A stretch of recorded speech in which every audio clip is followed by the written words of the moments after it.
నిజాం నిరంకుశ పాలనను ఎదిరించిన ఆదివాసీలు ఎక్కువగా ఉండే పార్లమెంట్ నియోజకవర్గం ఆదిలాబాద్. అనేక పోరాటాలకు నిలయం. గిరిజన సంస్కృతి సాంప్రదాయాలకు పెద్దపీట వేసే నేతలు, రాజకీయ నాయకులకు సైతం అంతే ప్రాధాన్యం ఇస్తారు. తమ సమస్యల పరిష్కారం దిశగా ఆలోచించే వారితోనే కలిసి సాగేందుకు ఎక్కువ మొగ్గు చూపుతారు. తెలంగాణ ఏర్పాటుతో తెలంగాణ రాష్ట్ర సమితిని ఆదరించిన ఓటర్లు ఈసారి ఏ పక్షం వైపు మొగ్గు చూపుతారో అనే ఉత్కంఠకు తెరలేపుతున్నారు. ఆదిలాబాద్ బరిలో కారు మరోసారి సత్తా చాటుతుందా? అసెంబ్లీ ఫలితాలనే రిపీట్ చేస్తుందా? జల్ జంగిల్ జమీన్ నినాదంతో పోరు జరిపిన పురిటిగడ్డ ఆదిలాబాద్. ఆదివాసీల కార్యక్షేత్రం. గిరిజన సంస్కృతి సాంప్రదాయాలకు నెలవు. సాంప్రదాయాలు ఎంత పక్కాగా ఉంటాయో రాజకీయాలు సైతం అంతే వాడివేడిగా ఉండే నియోజకవర్గం. 1952లో ఏర్పాటైన ఆదిలాబాద్ పార్లమెంట్ నియోజకవర్గంలో మొత్తం 7 అసెంబ్లీ సీట్లు ఉన్నాయి. మొత్తం ఓటర్ల సంఖ్య 14.78 లక్షలు. ఈ నియోజకవర్గం కొత్తగా ఏర్పడ్డ 3 జిల్లాల పరిధిలో విస్తరించి ఉంది. ఆదిలాబాద్, కొమరం భీం, ఆసిఫాబాద్, నిర్మల్ జిల్లాల్లోని ఆదిలాబాద్, ఆసిఫాబాద్, బోధ్, ఖానాపూర్, ముథోల్, నిర్మల్, సిర్పూర్ అసెంబ్లీ నియోజకవర్గాలు ఈ పార్లమెంట్ పరిధిలోకి వస్తాయి. ఉప ఎన్నికతో సహా ఆదిలాబాద్ పార్లమెంటరీ సీటుకు 17 సార్లు ఎన్నికలు జరిగాయి. 8 సార్లు కాంగ్రెస్, 6 సార్లు తెలుగుదేశం, 2 సార్లు తెలంగాణ రాష్ట్ర సమితి అభ్యర్థులు ఇక్కడి నుంచి ఎంపీలుగా నెగ్గుకు వచ్చారు. 2009లో నియోజకవర్గాల పునర్వ్యవస్థీకరణ తర్వాత ఈ సీటు ఎస్టీలకు రిజర్వ్ అయింది. 2014 ఎన్నికల్లో తెలంగాణ రాష్ట్ర సమితి నుండి పోటీ చేసిన గెడెం నగేష్ తన సమీప ప్రత్యర్థి కాంగ్రెస్ పార్టీ అభ్యర్థి నరేష్ జాదవ్ పై 1,71,093 ఓట్ల ఆధిక్యంతో నెగ్గారు. మరోసారి ఆదిలాబాద్ సెగ్మెంట్లో సత్తా చాటేందుకు ఎదురు చూస్తున్నారు. 2019 ఎన్నికల ప్రచారం పీక్లో కొనసాగుతుండటంతో జిల్లాలోనూ రాజకీయ వేడి ఉధృతంగా ఉంది. ఆదిలాబాద్ లోక్సభ నియోజకవర్గంలో TRS sitting MP Godam Nagesh బరిలో ఉండగా, కాంగ్రెస్ నుంచి రాథోడ్ రమేష్, బీజేపీ నుంచి ఆదివాసీ నేత మాజీ ఎమ్మెల్యే సోయం బాపురావు బరిలోకి దిగారు. తెలంగాణ రాష్ట్రంలో ఉన్న 17 పార్లమెంట్ సీట్లలో తనకు ఉన్న 11 సీట్లతో పాటు మరో 5 చోట్ల నెగ్గడం ద్వారా రాష్ట్రంలో క్లీన్ స్వీప్ పై దృష్టి సారించింది టీఆర్ఎస్ పార్టీ. తన అండర్లోనే ఉన్న ఆదిలాబాద్ ను ఎట్టి పరిస్థితుల్లోనూ చేజార్చుకోకూడదన్న కృత నిశ్చయంతో ఉంది.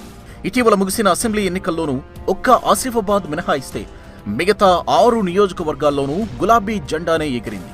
ఆసిఫాబాద్ నుంచి కాంగ్రెస్ అభ్యర్థిగా విజయం సాధించిన ఆత్రం సక్కు సైతం ఎమ్మెల్సీ ఎన్నికలకు ముందు గులాబీ గూటికి చేరడంతో తెలంగాణ రాష్ట్ర సమితి విజయకాంక్ష పటిష్టమైంది. గులాబీ బాస్ కేసీఆర్ మరోసారి ఆదిలాబాద్ పార్లమెంట్ నుంచి సిట్టింగ్ ఎంపీకి అవకాశం కల్పించడంతో తాజా ఎంపీ విషయంలో అనేక విమర్శలు వస్తున్నాయి. ముఖ్యంగా ఎంతో వెనుకబాటు నియోజకవర్గమైన ఆదిలాబాద్కు ఈ 5 ఏళ్లలో కేంద్రం నుంచి రావాల్సిన నిధులు సాధించడంలో సిట్టింగ్ ఎంపీ విఫలమయ్యారనే వాదనలు ఉన్నాయి. కొన్ని గ్రామాల ప్రజలకు ఎంపీ నగేష్ ఎవరో తెలియకపోవడం కూడా పార్టీకి నష్టం చేసే పరిస్థితులు కనిపిస్తున్నాయి. రాష్ట్ర ప్రభుత్వం ప్రవేశపెడుతున్న పెన్షన్లు, మిషన్ భగీరథ, రైతు బంధు, రహదారుల నిర్మాణం తప్ప కొత్తగా చేసిందేమీ లేదని పలువురు నిలదీస్తున్నారు. ఆదిలాబాద్ ఎంపీ గోడెం నాగేష్ గారు మనకు ఎంపీగా ఉన్న కాలంలో ఎటువంటి అభివృద్ధి పనులు చేయక ఈరోజు రైల్వే ఓవర్ బ్రిడ్జ్ అన్నారు. ఇప్పటిదాకా దాని ఊస కూడా ఎత్తలేదు. అంటే ఇప్పటితో దాని గురించి మాట్లాడలేదు, రైల్వే ఓవర్ బ్రిడ్జ్ గురించి అనలేదు. మరి ఎలక్షన్ కన్నా ముందు మాత్రం రైల్వే ఓవర్ బ్రిడ్జ్ చేస్తా అని మరి ఇప్పటికి కూడా దాని విషయం లేదు. అదేవిధంగా ఇంకోసారి సీసీఐ అన్నారు. సీసీఐ ఓపెనింగ్ ఇప్పటిదాకా దాని గురించి మాట్లాడతలేదు. ఒక గిరిజన ఎంపీగా ఉండి ఆదిలాబాద్ ముందే వెనుకబడిన జిల్లాలో గిరిజన ఎంపీగా ఉండి గిరిజన యూనివర్సిటీ గురించి విద్యార్థులు కావచ్చు, వేరే నాయకులు కావచ్చు, అందరూ కూడా మాట్లాడినా ఈయన మాత్రం ఇప్పటిదాకా ఒక మాట కూడా మాట్లాడలేదు. అదేవిధంగా ఏదైతే ఈ పరిపాలన శూన్యంగా ఉంది, మరి అదేవిధంగా ఎటువంటి ఉపయోగకర లేక ఎంపీ మనకు ఉన్నారని మనం చెప్తున్నాం. ఆదిలాబాద్ క్రమంలోనే అక్షర క్రమంలో ముందున్న ఆదిలాబాద్ జిల్లా మరి వెనుకబడ్డ జిల్లా. మరి దీంట్లో కూడా ఈ యొక్క ఎంపీ నగేష్ గారు మన ఎంపీ నిధుల నుంచి ఎలాంటి పైసలు మనకు కేటాయించకుండా, ఎలాంటి అభివృద్ధి జరిపించకుండా మరి ఆదిలాబాద్ మరింత వెనుకగా ఉన్నట్టుంది. మరి ఎంపీ గారిని మేము ఒకటే డిమాండ్ చేస్తూ ఉన్నాం. ఈరోజు ముఖ్యంగా ఆదిలాబాద్ పట్టణంలో ఉన్నటువంటి ఈ యొక్క మహాలక్ష్మివాడ ఫ్లైఓవర్ కానీ, మరియు అదేవిధంగా ఆదిలాబాద్ నుంచి ఈ ఆర్మూర్ రైల్వే లైన్ కానీ, మరి ఆదిలాబాద్కి శాంక్షన్ అయిన గిరిజన యూనివర్సిటీ కానీ అదేవిధంగా టెక్స్టైల్ పార్క్ని కానీ మన ఆదిలాబాద్ జిల్లా నుంచి వేరే జిల్లాలకు తరలిపోతా ఉన్నా కానీ మన ఎంపీ గారు ఎలాంటి దాని మీద చర్యలు తీసుకోకుండా దాని మీద పార్లమెంట్లో మాట్లాడకుండా గలమెత్తకుండా మరి మౌనాన్ని ప్రదర్శించారు. అదే సందర్భంలో ఎంపీ ఇచ్చిన ఎన్నికల హామీలు సైతం నెరవేరిన దాఖలాలు లేవు. మంచిర్యాల చంద్రాపూర్ వరకు 4 లైన్ల రోడ్ల నిర్మాణం, ఆసిఫాబాద్లో మూతపడ్డ కేశోరాం సిమెంట్ కర్మాగారం పునరుద్ధరణ, గిరిజన ప్రాంతాల్లో 2 పడకల ఇళ్ల నిర్మాణం చేపట్టకపోవడం, మిషన్ భగీరథ నీళ్లు తాండాలకు చేరకపోవడం, గిరిజన గూడెల్లో తాగునీరు, వైద్యం అందించడంలో వైఫల్యంపై సిట్టింగ్ ఎంపీని విమర్శించేవారు ఎక్కువగానే ఉన్నారు. గ్రామాలకు లింక్ రోడ్లు లేక ఎన్నో గ్రామాలు అభివృద్ధికి నోచుకోలేదనే టాక్ ఉంది. అన్నిటికంటే కీలకం ఏజెన్సీ ప్రాంతాల్లో గిరిజనేతరుల భూ సమస్యలు పరిష్కారానికి నోచుకోకపోవడం. టీఆర్ఎస్ పార్టీ తరఫున మరి ఎంపీగా ఉమ్మడి ఆదిలాబాద్ వ్యాప్తంగా గోడం నగేష్ ఎంపీగా చేయడం జరిగింది. అయినా ఎంపీగా కేవలము 2-3 సెగ్మెంట్లకే పరిమితులు అయిండు తప్ప ఈ యొక్క మరి జిల్లా మొత్తం ఉన్న సెగ్మెంట్లకు హాజరు కాలేదు.